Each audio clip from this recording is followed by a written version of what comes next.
2 months ago, I ventured into VRChat, driven more by loneliness than curiosity. My only friend had recently passed away, leaving me completely isolated. My crippling shyness had always hindered any attempt to build new friendships, so VRChat became my desperate attempt to find some semblance of companionship. Initially, my experience was predictably bleak. I'd enter public worlds, awkwardly linger in corners, too nervous to strike up conversations, and inevitably exit feeling even more isolated. Most people would have given up after such failure, but desperation pushed me to persist. Day after day, I logged in, and finally, on the 5th day, something clicked. I donned a plain avatar, stood quietly near a lively group, and waited. To my relief, they noticed me, took me under their wing, and taught me the basics: avatars, etiquette, interactions. Gradually, I felt comfortable enough to engage in conversations. It was transformative. For the first time in years, genuine friendship seemed possible. Eventually, I did forge real friendships. My new friends were kind and engaging, and together we explored various worlds, chatted for hours, and sometimes even drank together.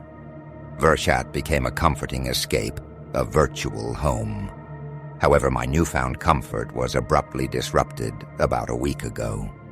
Feeling melancholic one evening, I sought a world to reflect my somber mood, entering the keyword dark into the search. This led me to Shadowed Grove, a world I haven't seen since, though low-quality imitations sometimes appear. The thumbnail depicted an oppressive forest scene. Dense blackened pines, shrouded in thick gray fog, a narrow winding path leading deeper into obscurity, and ominous clouds suffocating the sky. It matched my mood perfectly. The world had 0 occupants. I quickly loaded in, starting my melancholy playlist, a blend of classical melodies and moody rock, and created an invite-only instance. Upon arrival, a cold wind whispered through virtual trees. Directly ahead, a shadowy path diverged into 2 routes, one left, one right. Suddenly, 3 ravens shrieked, flying swiftly from left to right. Turning around, I noticed an old wooden table with a note beside an unlit red candle. It read, "Your journey begins now. Light the candle, choose wisely. Knock thrice, reveal truth, but caution danger lurks." Confused, yet intrigued, I pondered whether I'd inadvertently entered a puzzle-based horror world. The word right stood out in red lettering on the note, recalling the raven's flight to the right, perhaps a hint. Trusting this instinct, I ignited the candle and followed the rightward path. The trail narrowed unpredictably, fading into ambiguity until I was lost amongst indistinct trees. Panic rose, cold dread gripped me. Attempting to return to my homeworld failed inexplicably. Footsteps, distinct and chilling, echoed behind me. Were they mine? No, someone else's. A soft, sorrowful sobbing joined the footsteps, compelling me to hastily remove my headset, cutting power in panic. Initially dismissing the unsettling event as a cleverly designed horror world, I tried to ignore the unease.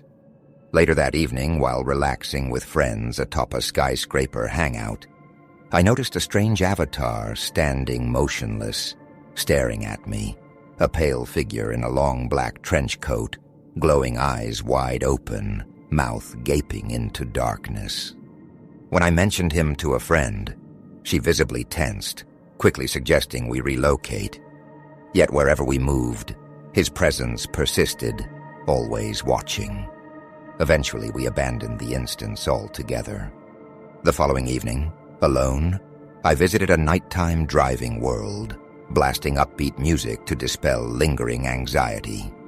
Midway through racing, faint sobs pierced my music. Initially dismissing them as auditory illusions, I soon saw a spectral white figure beyond the racetrack walls, its anguished cries growing persistent. Fear overtook me, compelling me to exit immediately, realizing with chilling certainty these bizarre occurrences had only started after visiting the shadowed grove. After 2 anxious days of deliberation, I summoned the courage to revisit the grove, seeking answers. On returning, everything appeared identical: the ravens, the note, and the candle. This time, a newly appeared wooden sign instructed me explicitly: answer honestly. Have you been visited? Right for yes, left for no. The path twisted deeper, eventually revealing an eerie, dilapidated cabin at another crossroads. Remembering the note's instruction, I knocked 3 times. The door swung inward, revealing a bleak interior dominated by a sinister rope noose hanging ominously. On a table lay another note: this path ends tragically. Salvation left, answers right. Footsteps and sobbing approached again, intensifying dread. Was salvation a deceptive term? Choosing answers over ambiguous salvation, I proceeded rightward. Walking deeper, the footsteps returned louder, clearer. Glancing back, the pale figure approached steadily, gliding rather than walking, his expression unchanged but his head turning unnaturally to maintain eye contact. Despite panic, I pressed forward, emerging eventually into a clearing containing a familiar, painful sight: a small dark pond. Memories flooded painfully back. This was where I'd found my friend, face down and lifeless, after a night of drinking.